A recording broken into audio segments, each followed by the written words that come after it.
Hello and welcome. My name is Chris Shelton, coming to you with your DIY Home Remedies Guide to Health, Happiness, and Healing Transformations.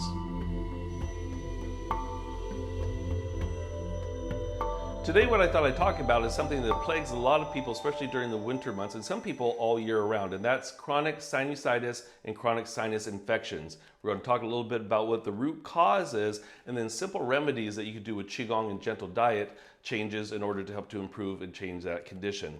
Now, I myself, before I started practicing Qigong over 30 years ago, used to suffer from sinus infections and allergies all the time. And I lived on antibiotics a lot of the times. I lived on over-the-counter medications like Sudafed and Actifed. And let me tell you, it was horrible, not being able to breathe that way. And then also a lot of times for me, the sinus infection then, well, guess what, would trigger a lung infection like bronchitis or something. So for the longest time. And then when I was introduced to the practice of Qigong, I'm not kidding you, but after about 6 months of doing these practices, I couldn't tell you when, but my sinus problems went away. Okay, so a couple of the things that contribute to sinus infections. One, first and foremost, we say, okay, well, our lungs, because our lungs are the most exterior organ of the body because of its connection to the nose, as well as its connection to the skin and regulating of the opening and closing of the pores. Now, we have a saying that the lungs contain the phlegm, but guess what? Your spleen produces the phlegm, all right? So for myself, if I was to look back at my childhood, there was a lot of anxiety in my home because you just never knew what to expect. I was on my own a lot. I had to fend for myself, had to feed myself a lot of the times, and so a lot of times I would not take care of myself. And back then, I used to do a lot of drugs as well, too, so that was also a contributing factor. So there's so much of this dysfunction in the spleen. So the negative emotions that will contribute to phlegm forming in the spleen is the emotions of worry and anxiety and being stuck in your head too much. But what happens with the lungs is that we actually will have the negative emotions of grief and sorrow and sadness, or disappointment, shame and guilt. Now, these emotions also will contribute to the occurrence of chronic sinus infections to come in, all right? So dietary-wise, what do we want to do? Well, we want to have foods that are pungent in nature. Talking about the lung network, the lungs love those pungent foods. So cinnamon, mint, ginger, garlic, onions, turnips, radishes. Those types of foods are actually very good for the lungs to help to disperse the qi around the lungs and also help to break up the phlegm inside the body, okay? So that's number one. Number two, we have to look at our spleen. Again, our digestive system is so important. So our stomach and spleen work together. The stomach actually takes the food in and ripens the food, and then it transfers it over to the spleen to where it's transformed and transported. So the good fluid and food or essence from that then rises up to the chest to mix with the air, to mix with the kidney essence to form blood. Okay, so we want foods that are bland or sweet in nature, but naturally sweet. So we're not talking about sugars and from candy or cakes and those types of things. Also avoiding pastas if you have chronic sinus infections. Also, believe it or not, avoiding too many smoothies, too much cold fruit, and too much cold and raw. That also will damage the spleen. So, some people could have a cold raw diet, but if you have chronic sinus infections, that cold raw diet will hurt the stomach more, make it harder for the spleen to transform the food and the fluid, and then this will help create the potential for phlegm not only in the lungs, but obviously, as in today's topic, in the sinuses themselves. So the spleen cleansing exercise is a great exercise to help to strengthen our spleen, also help to get rid of the emotions of worry and anxiety. So I'm going to start off here by pulling down the heavens one time. And then as I exhale, I'm going to allow for my fingers now to become like long hollow straws that enter down deep into the earth. And then I'm going to make a triangle with my hands here. I'm going to find a pivot point on the ceiling, and I'm going to rotate around that pivot point, inhaling in the center, exhale as I turn. And as I inhale, I'm going to imagine a yellow or orange cloud filling up into the spleen on the left side of the body. And as I exhale, I'm going to allow for any emotions of worry and anxiety to leave out through the bottom of the feet like a dark cloud, going several feet away from the body and down deep into the ground. Okay, now if your arms get tired, it's okay to twist here, twisting back and forth, shifting my weight back and forth.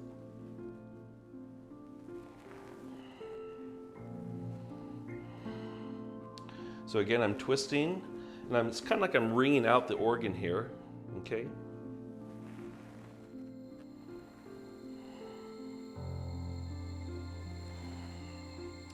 Now you can do as many of these as you want.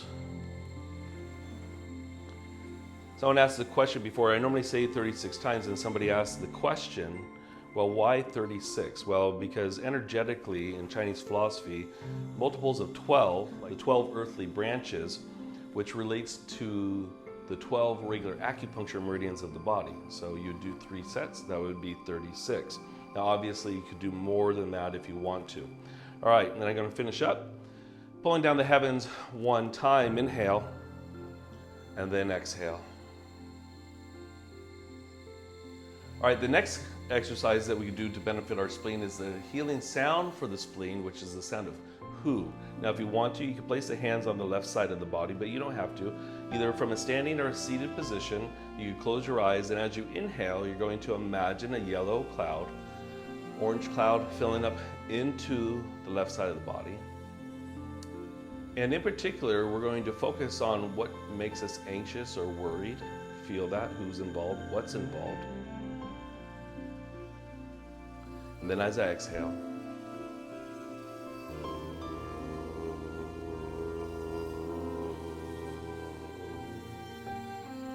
inhaling, imagine and feel as this yellow cloud fills up into the left side.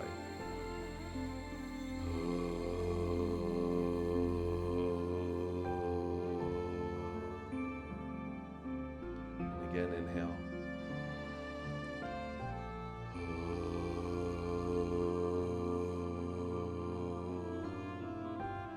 You could also do the sound underneath your breath, inhaling.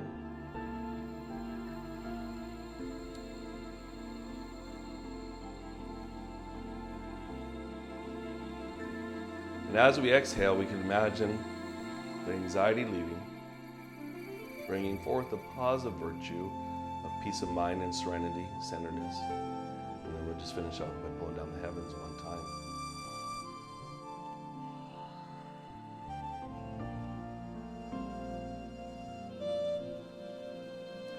And then from there, we go into the lung cleansing exercise. The lung cleansing exercise, what we're going to do is bring our hands up.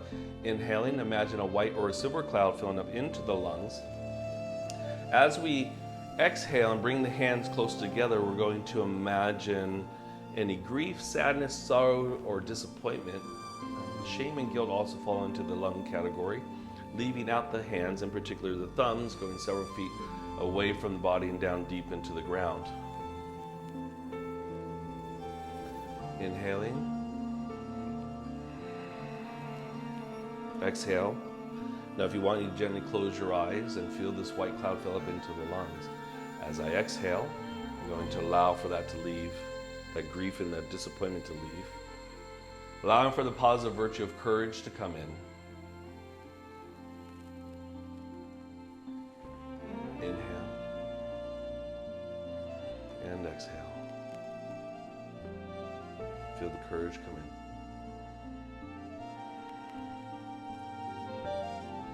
Now once again, you can do as many of these as you want, but if you want repetition number, 36, 9 to 36 times. Inhale, 1 last time. Exhale, and then I'm going to inhale, pull that white cloud into the lungs. Exhale, and then press down. Pulling down the heavens 1 time. And exhale. All right. The next thing we do is the lung cleansing sound, which is the cleansing sound of sss, like a snake, okay? So if you want to, you can place your hands on your lungs if you want, but you don't have to. Lung 1 and lung 2, the beginning of the lung acupuncture meridian, actually emerges from inside the chest and comes out and emerges here, this chest crease here where the chest and the shoulder meet here on both sides. Now you could actually put silent pause patches on those points as well too, lung 1 and lung 2. You can also put a silent pause patch on the big bone point, they call it, on the base of the neck here. Spleen 6 and also stomach 36 help to transform phlegm. And so those are good places also to put silent pause patches, and only make them about 1/4 inch big. These acupuncture points are not that big. Anyways, the healing sound for the lungs is sss. Okay, so we're going to inhale. Imagine a white cloud that fills up into the lungs, and then as I exhale,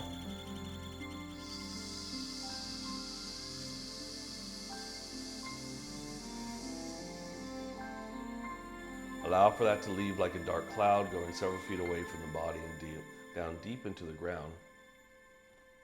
Inhale.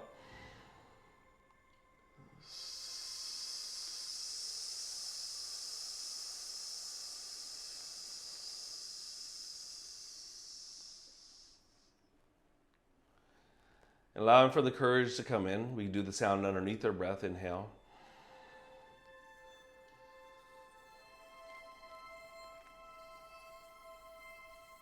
Allowing that to leave.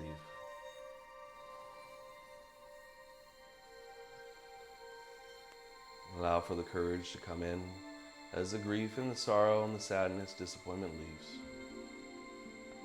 Strengthening our lung chi, which then strengthens our immune system to help to fight off infections, and including sinus infections. So I'm going to finish off by pulling down the heavens one time.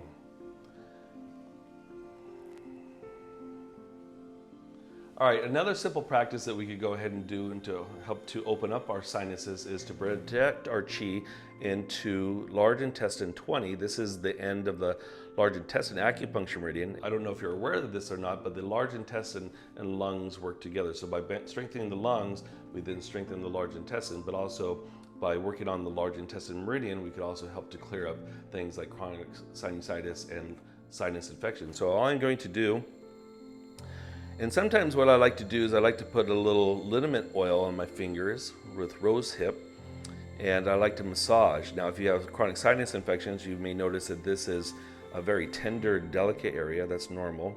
So I'm just going to imagine I'm projecting my chi down into this large intestine meridian that then flows out through the index finger here, okay? So on both hands. So I could just imagine as I massage here.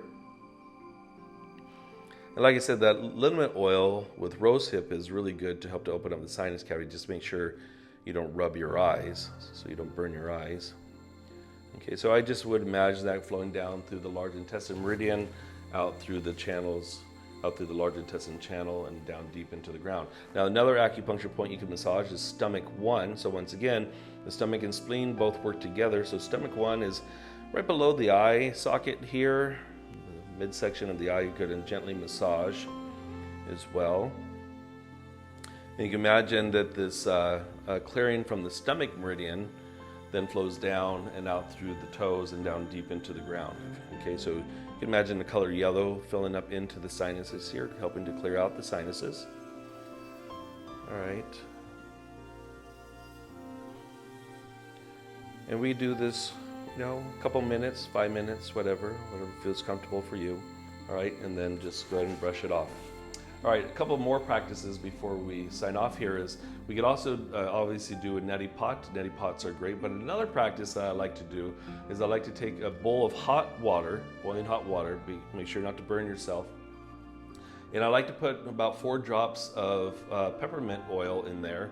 And then what you do is you take a towel, you stick your head over the bowl, and then you breathe in, and then the peppermint oil, and we like using the brand doTERRA, so if you want any of that, click on the link below. We can send that out to you. But place the towel over your head, and then from there you're going to make like a seal with the towel, and then what will happen is you'll inhale, and that will help to open up. The peppermint is cooling in nature, will help to open up, and especially if you have a sinus infection, 9 times out of 10 it's a heat condition, what we call as a damp heat condition, so it helps to squash the dampness and to cool the heat. Okay, so you can do this a couple times a day, 2 to 5 minutes of this. Once again, because the peppermint oil is very strong, I would close your eyes while doing this so you don't burn your eyes, and be careful not to burn yourself with the hot water. But this is a great practice to do daily as well in order to help to clear out the sinuses. Okay, so there you go. I give you some food remedies, give you some Qigong practices, some gentle Qigong practices in order to open up a large intestine 20, stomach number 1, as well as, like I said, the neti pot, or we could place some peppermint oil in a bowl of hot water and cover the bowl with our head and breathing that in. These are gentle things you could do. in order to help to reverse chronic sinusitis and sinus infections. And once again, our diet is really, really, really important. And it's not only the diet itself, but it's how we're eating. It's not eating on the run also, or not being stressful eating. Those kinds of things also will affect your digestion and contribute to these chronic sinus issues, all right? So during the autumn and fall months, we start to see like pumpkins and gourds and those type of things at our farmer's market. We should be eating those as well too, because those things actually help to prep us as we get into the winter months and help to prevent also catching chronic sinusitis or chronic sinus infections. So there you go. Once again, please subscribe to this YouTube channel. Click on the link below and please share with your family and friends. So my name is Chris Shelton, signing off from a beautiful day in San Jose, California, the heart of Silicon Valley, with your DIY home remedies guide to health, happiness, and healing transformations. And until next time, I will see you later.